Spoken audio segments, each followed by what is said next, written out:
제가 보통은 건강검진 위주로 이제 일을 하다 보니까 평범한 아주 건강하신 분부터 시작해서 암 환자를 비롯해서 그리고 굉장히 희귀한 질병 가지고 계신 분들까지 많은 분들을 사실 뵀어요. 횟수만 따지면은 뭐 셀 수도 없을 만큼 몇십만 명을 해본 것 같아요. 그 중에서도 여러분들이 다들 알고 계시지만 뭔가 암암리에 그늘 속에 살고 있는 에이즈 환자분들도 검진을 당연히 하겠죠. 그리고 또는 본인이 에이즈인지 모르고 검진을 하기도 하고요. 그래서 이런 케이스일 때 제가 겪었던 희귀한 경우긴 하지만 그거를 조금 공유를 해드리고 싶어서 말씀을 드리게 됐습니다. 에이즈 같은 경우는 여러분들이 좀 많이 뭐 영화에서도 봤을 거고 뉴스에서도 많이 접해보긴 했을 텐데 HIV랑 에이즈는 다른 말이거든요. HIV는 바이러스 이름 자체를 말을 하는 거고 이 바이러스로 인해서 후천적으로 면역이 결핍되어서 각종 병에 걸리는 상태를 에이즈라고 말을 하는 건데 예전에 이렇게 추측을 하는 거죠. 원숭이로부터 이 바이러스가 이제 인간한테로 옮아진 것 같다. 결국에는 그 바이러스가 그래서 밝혀진 건데요.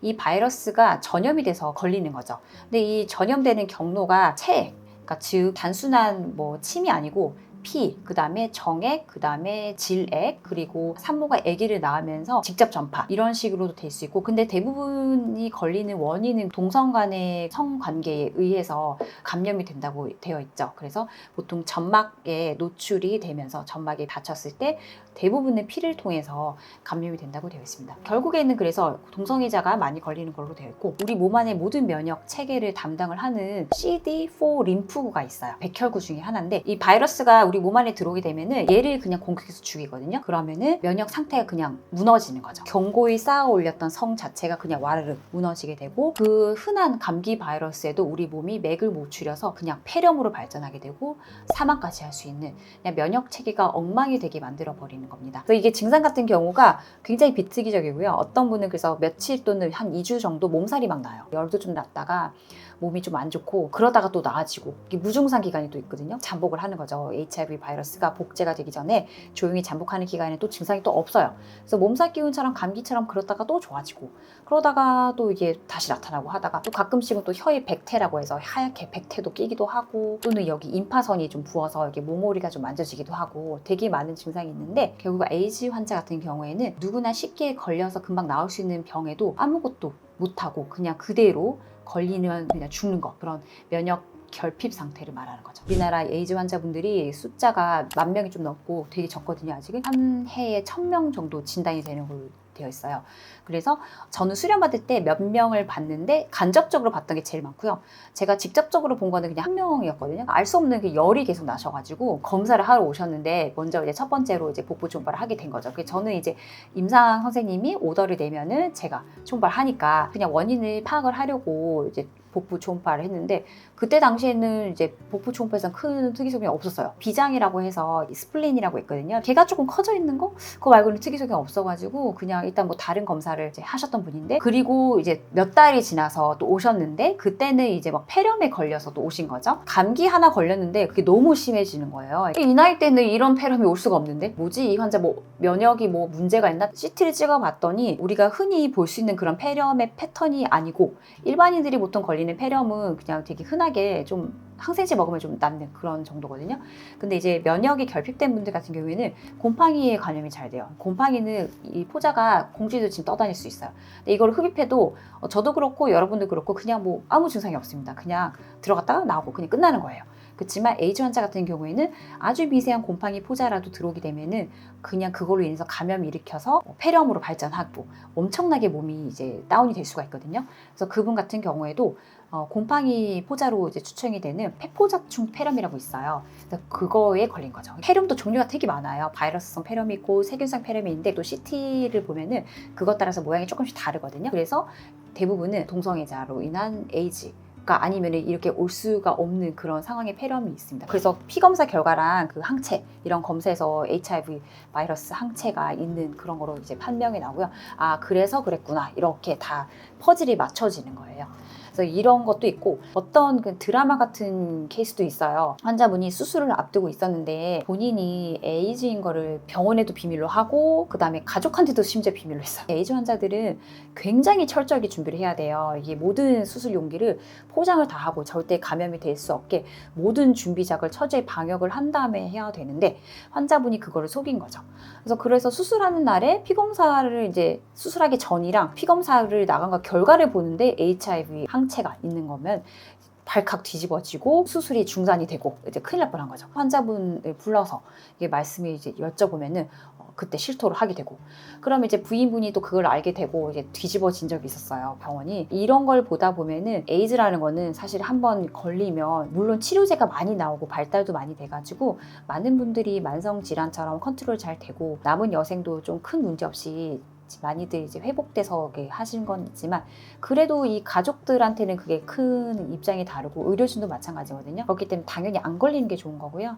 그래서 이런 케이스를 좀 몇 번 겪다 보면은 그냥 건강검진도 중요하지만 내 몸을 일단 내가 스스로 잘 지켜야겠다, 이런 생각도 많이 하게 되죠. 제가 뭐 이거는 에피소드처럼 에이즈 환자에 대해서 말씀을 드렸는데 중요한 거는 바로 면역력인 거죠. 이게 이 바이러스에 감염이 되면은 우리 몸 안의 면역 세포들이 그냥 무너져 버리기 때문에 결국 이 바이러스 자체가 안 들어오게 하는 것도, 위험 인자로부터 내가 아예 접근 자체를 안 하는 것도 중요하겠고, 그 다음에 불시에 어쩔 수 없이 위험 인자에 노출되더라도 내 몸 안에서 면역 세포들이 좀 튼튼하게 잘 이루어져 있으면 바이러스나 세균이 들어와도 무찌를 수가 있는 상태가 돼 있는 거거든요.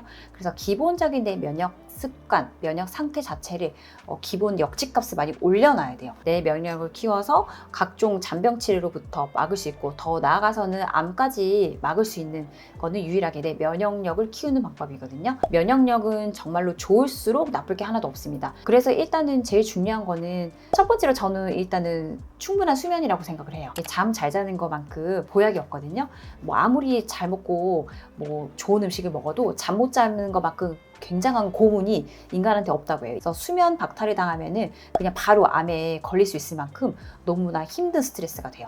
그래서 충분한 수면이 제일 중요할 것 같고, 그 다음으로는 당연히 영양 상태가 충분히 유지가 돼야 된다는 거, 플러스 충분한 수분 섭취와 함께 영양분 섭취 잘 하셔서 내 몸 안의 세포들이 튼튼하게 유지가 되도록 도와주시는 게 이 두 가지 기본 베이스로 깔고 계셔야 되고, 그 다음이 이제 운동이죠. 운동을 잘 하셔야지 부스터 효과입니다. 이 모든 것들이 더 탄탄하게 다져지는 거고요. 그 다음에 이제 검진까지 이제 마무리 포장까지 잘 하시면 그렇게까지 겁날 게 없을 것 같고, 방금 에이즈 환자랑 관련된 것처럼 위험한 성관계, 내가 결혼해서 일부 1처지가 되게 중요한 이유가 한 사람과 평생 둘이 서로 파트너를 이뤄가지고 생활하시면 나쁜 바이러스에 감염될 일이 없어요. 근데 그렇지 않고 예를 들어서 피임독 같은 거를 적절히 잘 안 쓰신 상태에서, 그리고 이제 배우자 몰래 나쁜 짓을 하시면 내가 또 바이러스를 옮아오고 내 배우자한테 옮기고, 이게 결국에는 암으로 도 연결이 되거든요. 우리가 암에 걸리는 원인 중에 하나가 바이러스 감염이에요. 이 바이러스 감염은 결국에는 제일 큰 원인 인자가 그런 접촉에 의한 게 크기 때문에 이런 것도 여러분이 무심코 지나갈 수 있지만 꼭 명심하셔야 될 것 같습니다. 사실 여러분들이 조금 주변에 돌아보시면 코로나19 시절에 어떤 사람은 코로나 3번, 4번도 걸렸는데 어떤 사람은 단 한 번도 안 걸린 사람도 봤을 거예요. 그래서 그런 분들은 도대체 뭘까? 저는 그런 분들은 면역력이 그냥 타고난 거라고 좀 생각이 들어요. 아니면은 정말로 내 몸 상태가 평소에 면역 상태가 되게 탄탄하게 방어가 잘 되어 있는 분들일 수도 있어요. 아마 후자가 더 높을 거라고 생각이 드는데, 그냥 내가 타고난 거 플러스 관리를 좀 잘 하시는 분들이 보면은 코로나19 바이러스에 감염돼서 감기 증상도 보면은 그냥 별거 없이 슥 지나가시는 분들도 많거든요. 아니면 그분들은 걸렸다 하더라도 그냥 증상 없이 아주 쉽게 싸워서 이겨먹은 거예요. 저 같은 케이스도 저는 코로나 한번 걸렸는데 저희 집 식구들은 다 진짜 알아 누웠거든요. 똑같이 다 걸렸어요, 동시에. 왜냐면 같은 식구니까 어쩔 수 없이 걸리게 되더라고요. 근데 저는 정말 거짓말 안 하고 목만 좀 따갑고 그냥 넘어갔어요. 근데 그때 당시에도 제가 뭐 딱히 하는 건 없고, 저는 진짜 항상 잠 잘 자고 물은 듬뿍듬뿍 마시고요. 그 다음에 운동을 정말 꼬박꼬박 하거든요.